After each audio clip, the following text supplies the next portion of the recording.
20 years later, The Devil Wears Prada 2 understands that the world changed too much to repeat exactly the same story. In 2006, Dandy Sax entered Runway as an outsider. She didn't understand fashion, didn't belong to that universe, and ended up trapped under the almost supernatural power of Miranda Priestly. The sequel inverts part of that logic. Dandy is now an established journalist with a career, judgment, and a far more complex relationship with the world she once rejected. But Miranda isn't in the same place either. She's still Miranda, and she still has that ability to freeze a room with a single look. But now, she no longer seems invincible. Runway is in crisis. Print is dying, algorithms roar, advertisers are hesitant, and the editorial authority she once embodied no longer carries the weight it used to. That's why the ending of The Devil Wears Prada 2 is largely about who has the right to decide what Runway means in a very different era. In this explained ending, we're going to dissect the film. What is The Devil Wears Prada 2 about? The film picks up 2 decades after the events of the original. Dandy Sax is now a well-known journalist. In fact, in the opening minutes, she wins an award, but almost simultaneously gets fired. An irony about the fragility of modern journalism. Meanwhile, Miranda Priestly faces one of the greatest crises of her career. In that context, Irv Ravitz, the publishing company's owner, brings Dandy and Miranda together again. The idea is for Dandy to write a series of articles that help clean up Runway's image and restore some legitimacy to the magazine. The problem is that Runway's crisis isn't just a communication issue. It's a crisis of model, power, and era.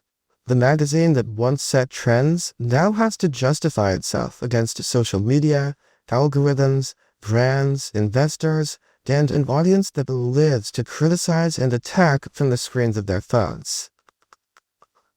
What is the Runway scandal about? The crisis hitting Runway stems from the dangerous partnership. The magazine promoted a brand that was later accused of labor exploitation. Runway isn't accused of directly exploiting workers, but of having given visibility, prestige, and cultural validation to one that did. This is no small detail. If Runway features something, it legitimizes it. If Miranda Priestly decides a brand deserves to be there, that brand stops being just another one and becomes part of the global fashion conversation. In an era dominated by social media, digital outrage, and brands obsessed with protecting their image, the association with a firm accused of exploiting workers triggers an immediate crisis. With that, Runway's reputation collapses, advertisers begin to distance themselves, and Miranda discovers that her editorial power is no longer enough to control the narrative. Why is Runway in danger? Runway is in danger for several reasons. Beyond the scandal it's going through, the film depicts a world where print has stopped being the center of the conversation. Once, a Runway cover could define a season. Now, a trend can be born on TikTok, die on Instagram, and be replaced by another before a magazine even reaches the newsstand. Miranda still has taste, history, and authority, but the industry around her no longer operates by the same rules. That's one of the most interesting ideas in the sequel. Miranda isn't just fighting against people. She's fighting against an era that no longer knows whether it needs figures like her. That becomes clear in her conversation with Benji Barnes. What role does Dandy play in the Runway crisis? Dandy returns to Runway not as an assistant, but as a journalist. In the first film, Dandy entered the magazine to survive Miranda. In the second, she returns because her writing can help save Runway's reputation. Irv calls on her to write favorable pieces about the publication and help rebuild the lost trust. Dandy isn't naive. She knows that returning to that world means getting close again to a machine that can use her. Her dilemma is both professional and ethical. Can she write to save an institution without becoming part of its public relations strategy? That conflict runs through much of the film. Dandy tries to help, but her first articles don't achieve the expected impact. Runway needs more than good intentions. It needs power, money, and a bold move. Who is Sasha Barnes, and why does she matter? The major piece that appears on the board is Sasha Barnes, a powerful woman going through a personal crisis tied to her divorce. Miranda, Dandy, and those around Runway managed to earn her trust. When Sasha hands them an exclusive, the magazine rebounds, and for a moment it seems like everything might fall back into place. That exclusive brings visibility, conversation, and relevance back to Runway. But Sasha doesn't end up being important just because of that story. Her role in the plot grows toward the end, when she becomes a decisive ally in saving the magazine. In a film full of power players, Sasha functions as someone who can tip the scales. She doesn't fully belong to Miranda's old world or to the new algorithmic order, but she understands something that several characters forget. Thanks to Andy's work, she comes to see that Runway still has value if there's a genuine vision behind it. What happens with Irv? Irv Rabbits, a key figure at the publishing company, initially seems like a plausible lifeline for Miranda. There's even talk of naming her global content director, which would consolidate her power within the company. But during the party, Irv suffers an attack, then dies. His death completely shifts the balance of power. With Irv out of the picture, his son Jay takes charge. He doesn't have the same relationship with Runway, nor the same respect for what the magazine represents. For him, Runway is a business problem. If it doesn't work, cut it. If it doesn't perform, shrink it. If it doesn't adapt, sell it. Here the film touches on something very current. What Miranda sees as a cultural institution, others see as merely a line on a spreadsheet. Does Emily betray Miranda and Andy? The film's biggest twist involves Emily. At first, Emily seems like a potential ally.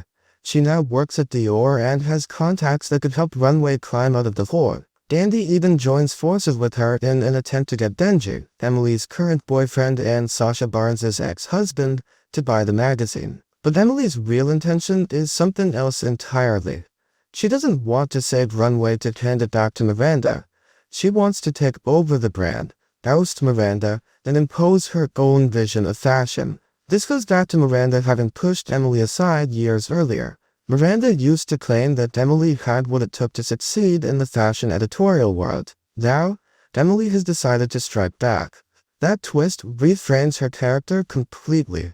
Emily is no longer just the former assistant obsessed with pleasing Miranda. She's someone who learned the rules of that world, endured its humiliations, and now wants to use those same rules to her advantage. The interesting question is whether Emily is truly the villain, or simply the logical result of everything Runway taught her. The film seems to play with that ambiguity. Emily does betray, yes, but her betrayal comes from a wound that's very easy to recognize. Who is Benji Barnes? Another key character in the ending of the Devil Wears Prada tour is Benji Barnes, played by Justin Theroux. His importance goes beyond his relationship with Emily, or being Sasha Barnes's ex-husband. It lies in what he represents within the film, a new form of power that directly threatens Miranda Priestly's world. Benji appears as a businessman with the financial capacity to buy Runway, but the deal hides a danger. If Benji takes over Runway, it won't just be Emily firing Miranda. The magazine could stop responding to the editorial logic of people who know fashion, and start operating under a more business-driven, technological, and algorithmic mindset. Benji represents an era where certain entrepreneurs believe content can exist without journalists, without editors, and without human judgment. His conversation with Miranda, marked by the idea that we no longer need humans, captures one of the film's central fears, that the algorithm will replace the human eye. For Miranda, Runway is a cultural institution. For Benji, on the other hand, it can be an optimizable brand, a company that must perform, be trimmed, or be automated. Runway could survive, but it would become something unrecognizable. The ending prevents that plan from coming to fruition thanks to Sasha Barnes's intervention, but the warning remains. In the Devil Wears Prada tour, Miranda isn't just fighting against people who want her job. She's fighting against an industry that is starting to ask itself whether it still needs people like her. What does Nigel do in the ending? Nigel once again takes on a key role, as he did in the original film. While Miranda and Andy work to prevent Benji from buying Runway on Emily's terms, Nigel takes charge of the Milan show as a tribute to everything the magazine has stood for. That event becomes one of the magazine's last great bets to prove it can still be relevant. The film also reveals that Herb didn't call Andy on his own initiative. It was Nigel who pushed for her return. That detail matters because it confirms that Nigel understands the connection between Andy and Miranda better than anyone. He knows Andy isn't just a former assistant. She's one of the few people capable of standing up to Miranda, understanding her, and at the same time, helping her. Nigel functions as the film's emotional and strategic bridge, the one who sees before others that Runway needs more than glamour. It needs an uncomfortable alliance between past and future. What happens between Andy and Miranda at the end? One of the most interesting details of the ending is that Andy had planned to publish a book about Miranda. That book could have been her definitive way of stepping back, making sense of her past, and telling her own version of everything she lived through. However, Andy abandons the idea and stays at Runway. What's curious is that Miranda doesn't punish her for having considered writing it. On the contrary, she encourages her to do it, because she believes Andy earned it through the career she built. That moment shows how the relationship between them has evolved. Miranda is still demanding, but she acknowledges Andy in a way that seemed impossible in the first film. Andy is no longer the girl Miranda could mold it with. She's a professional with her own voice, and that's why Miranda respects her.